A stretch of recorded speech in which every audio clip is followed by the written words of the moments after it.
घोंसले यानी नेस्ट्स बनाते हैं, जिससे कई लाखों बर्ड्स को उनका घर मिलता है और वो शहर में रह पाती हैं। पर राकेश जी बर्ड्स के लिए घोंसले क्यों बनाते हैं? इससे उनको क्या बेनिफिट मिलता है और अभी तक कितने घोंसले वो बना चुके हैं? हम सबको याद होगा कि कैसे बचपन में हमारे घरों के आसपास बर्ड्स आती रहती थी, पर फिर पेड़ कटते गए और बिल्डिंग्स, फैक्ट्रीज, इंडस्ट्रीज कंस्ट्रक्ट होती गई।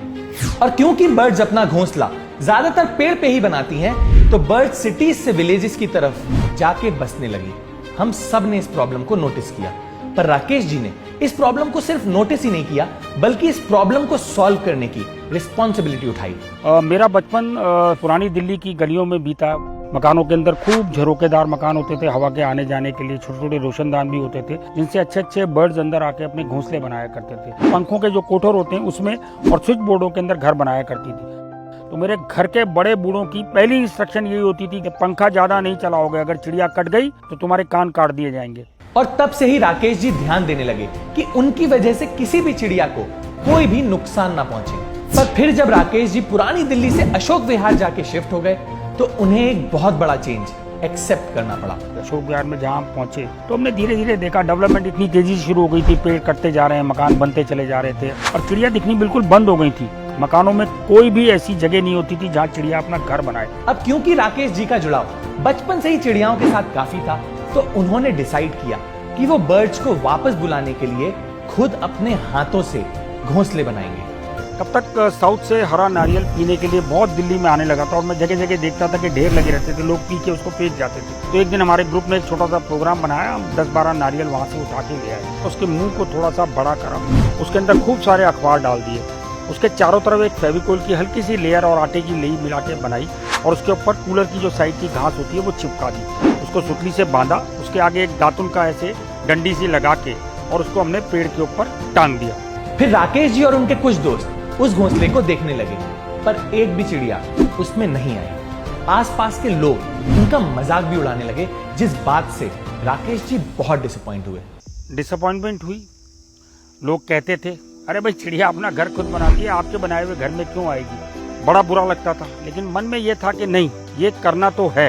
राकेश जी फेलियर से डरे नहीं और ना ही उन्होंने लोगों की बात सुन के अपना डिसीजन चेंज किया, बल्कि इस चीज ने उन्हें और मोटिवेट किया और वो सुबह से लेकर शाम तक इस प्रॉब्लम का सॉल्यूशन ढूंढने लगे। तो एक दिन मैंने एक चिक वाले को देखा जो चिक की पतली पतली डंडियों से चिक बना रहा था। विचार कौंधा कि यार ये चिक की डंडियों से बहुत कमाल हो सकता है, और वो चिक की डंडियां हमने उससे ले ली खूब सारी और उनको खूब राउंड शेप में करा, उसको धागों से बांधा, उसमें एक छोटी सी चूड़ी लगाई, चूड़ी लगा के जब वो ग्लोब की शेप में बन गया, उसके ऊपर टाट पट्टी जो होती है वो लगाया, उसको ऊपर से रस्सी से बांधा, उसमें एक छोटा सा छेद किया और उसके ऊपर नारियल का पूरा जूट लगा दिया। इस बार राकेश जी काफी पॉजिटिव थे, तो उन्होंने इस नेस्ट को लगाया और बर्ड्स के आने का वेट करने लगे। पहले दिन कोई नहीं आया, दूसरे दिन भी कोई नहीं आया, तीसरे दिन भी कोई नहीं आया, पर चौथे दिन फाइनली उसमें एक चिड़िया आई और उसने इस घर को अडॉप्ट किया। उसके बाद जब वो घोंसला उन्होंने अडॉप्ट कर लिया तो मोहल्ले के लोगों ने कहा, भाई हमें भी दो यार, हम भी लगाएंगे अपने घर के पास। हमने 20 घोंसले बनाए और मोहल्ले में हर जगह लगाए और 4 दिन के अंदर हर घोंसले को उस चिड़िया के अलग अलग ग्रुपों ने अडॉप्ट कर लिया।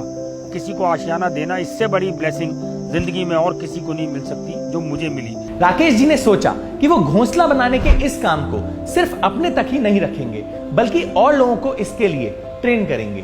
तो मैंने स्कूल्स के साथ काम करना शुरू करा, वर्कशॉप का, कॉर्पोरेट्स ने बुलाना शुरू करा, धीरे धीरे RWs ने बुलाना शुरू करा।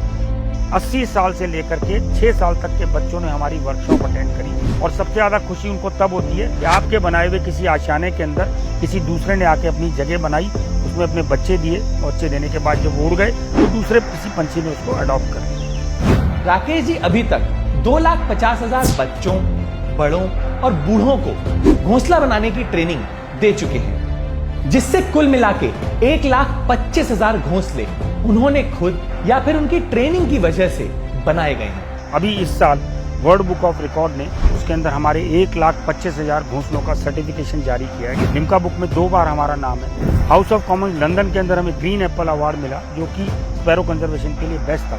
ताइवान से सुपर मास्टर ने हम लोगों को इस साल कंपैशन का बेस्ट प्राइज दिया। 2019 में मैकमिलन कंपनी ने हमारी कहानी को पूरी चैप्टर के तौर पर छापा।